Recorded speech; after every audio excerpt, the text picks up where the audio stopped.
সকালের ব্রেকফাস্ট হোক বা সন্ধেবেলার স্ন্যাক্স, পরোটা কার না ভালো লাগে।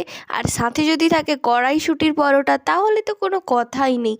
ব্রেকফাস্ট কিংবা স্ন্যাক্স সন্ধেবেলার একদম জমে যাবে।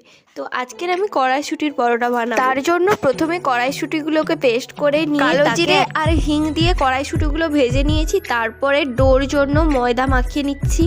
লবণ, চিনি আর একটু কালো জিরে দিয়ে ময়দা মাখানো হয়ে গেলে আমি লেচিগুলো কেটে নিচ্ছি।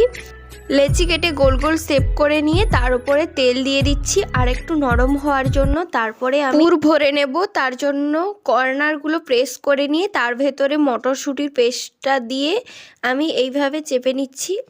তারপরে একটা বেলনি দিয়ে ভালো করে বেলে কড়াইতে তেল দিয়ে তেলে ভালো করে ছেঁকে তুলে নেব।